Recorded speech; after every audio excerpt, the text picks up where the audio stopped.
শেষ রাত্রে উঠে চোখের পানি ছেড়ে দিয়ে আল্লাহর কাছে 2 রাকাত নামাজ পড়ে বলেন, আল্লাহুম্মা আনতা রাব্বি লা ইলাহা ইল্লা আনতা খালাকতানি আনা আবদুক ওয়া আনা আলা আহদিক ওয়া ওয়া'দিকা মাস্তাতা'ত আউযু বিকা মিন শাররি মা সানা'ত আবুউ লাক বিনি'মাতিকা আলাইয়া ওয়া আবুউ বিযানবি ফাগফিরলি ফাইন্নাহু লা ইয়াগফিরু যুনুবা ইল্লা আনতা। এটা সাইয়্যিদুল ইস্তিগফার, ইস্তিগফারের সর্দার। যে ব্যক্তি সকালে পড়বে, রাত্রের আগে যদি মারা যায় জান্নাতি, রাত্রে পড়বে সকালের আগে মারা গেলে জান্নাতি।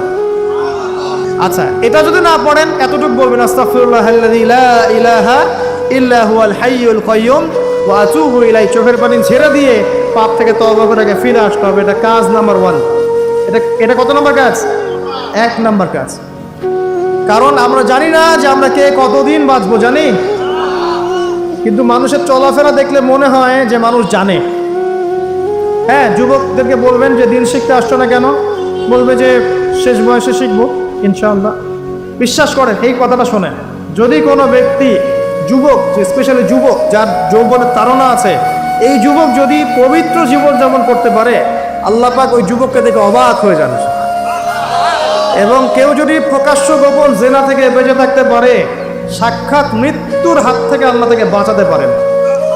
আমি দলিল ছাড়া কথা বলবো না, এখানে দলিল দিচ্ছে শোনেন।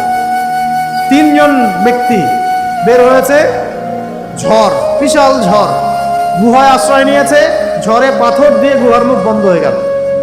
এটা হাদিস, কিন্তু আলেম ওলামারা জানবেন, আপনাদেরকে বলছেন হাদিসে আছে। কিন্তু এখন গুহার মুখ খোলার কোনো অপশন নাই। এখন 3 জন পরামর্শ করছে, আমাদের কিছু নেক আমল দিয়ে আল্লাহর কাছে দোয়া করি, চল। নেক আমলের ওসিলা দিয়ে দোয়া করা যায়, নেক আমলের ওসিলা করে দোয়া করতে হয়। এটা একটা ভালো কাজ।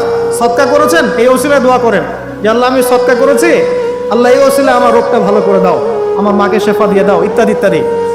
আর আমরা সদকা করলে আগে নাম লিখাই, অমুক সাহেব 5000, অমুক 1000, অমুক 200।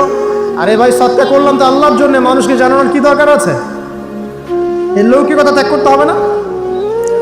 নবীজি হাদিসে বলেছেন, দাজ্জালের ফিতনার চাইতেও আমি এই উম্মতের উপরে একটা ফিতনাকে নিয়ে ভয় করি, সেটা হলো রিয়া বা গোপন পাপ।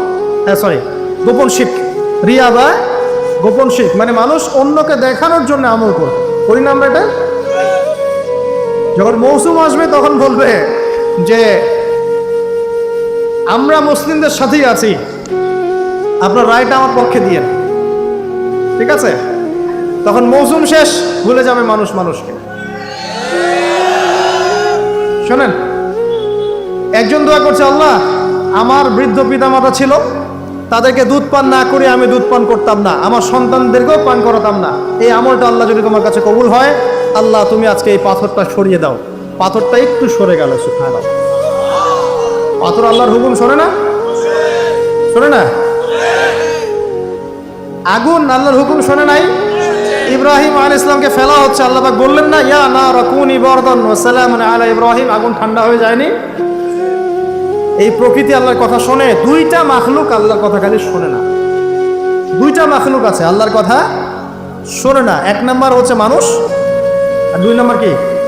জিন। আর এই জন্য এই 2 শ্রেণীর ব্যাপারে আল্লাহ বলেছেন, ওয়ালাকাদ যারানা লি জাহান্নামা কাসীরাম মিনাল জিন্নি ওয়াল ইনস। আমি জাহান্নাম পরিপূর্ণ করব প্রচুর মানুষ আর জিন দ্বারা। নাউযুবিল্লাহ।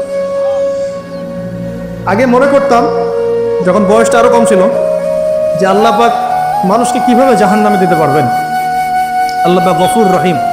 এখন বুঝতে পারছি, পরিবেশ দেখে, এই বৈশ্বিক প্রেক্ষাপট দেখে, গবেষণা করে, পড়াশোনা করে, যে জাহান্নামে যাওয়ার উপযুক্ত যদি কোনো প্রাণী থেকে থাকে, সেটা হচ্ছে মানুষ।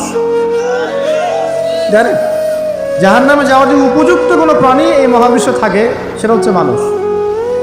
এই জন্য আল্লাহ রসুল একটা হাদিসে বলেছেন, 1999 জন মানুষ যাবে জাহান্নাম। বলে নাউযুবিল্লাহ। আবার এমন হাদিস আছে যে বিনা হিসেবে 70,000 মানুষ যাবে জান্নাতে। কোনো হিসাব নাই, বিনা হিসাবে জান্নাত। আবার একটা হাদিসে আসছে, প্রত্যেক হাজারের সাথে 70,000 করে। সাহাবীরা খুশি হয়ে গেলেন যখন তারা জানলেন যে বেশিরভাগ জান্নাতি হবে উম্মতে মুহাম্মাদের। সুবহানাল্লাহ। উম্মতে মুহাম্মাদের জান্নাতে যাওয়ার একটা হাদিস বলে দেব। একটা হাদিসের উপর আমল করতে পারবেন? মিরাজের রাতে নবী সাল্লাল্লাহু আলাইহি ওয়াসাল্লামকে আল্লাহ পাক ওয়াদা করেছেন হে মুহাম্মদ সাল্লাল্লাহু আলাইহি ওয়াসাল্লাম, তোমার উম্মতের মধ্যে যে কোনো ব্যক্তি যদি শিরিক না করে মারা যায়, আকাশ জমিন সমান পাপ থাকলেও আমি আল্লাহ তার সামনে আসমান জমিন সমান ক্ষমা নিয়ে হাজির হব। শিরিক না করে মারা গেলেই জান্নাতে যাবে ইনশাআল্লাহ। যদি সে চুরিও করে, জেনাও করে, ইনশাআল্লাহ আল্লাহ পাক হয়তো শাস্তি দিয়ে তাকে মাফ করে দিবেন। মৃত্যুর যন্ত্রণায় অনেক গুনাহ মাফ হয়ে যাবে ইনশাআল্লাহ। কবরের আযাবে অনেক পাপ মাফ হয়ে যাবে ইনশাআল্লাহ। আবার হাসরের মাঠেও মানুষ দাঁড়ায় থাকবে 50,000 বছর, এই কষ্টেই অনেক গুনাহ মাফ হয়ে যাবে ইনশাআল্লাহ। আল্লাহ পাকের রহমতের চাদরে ঢেকে নেবেন, ইনশাআল্লাহ গুনাহ মাফ হয়ে যাবে।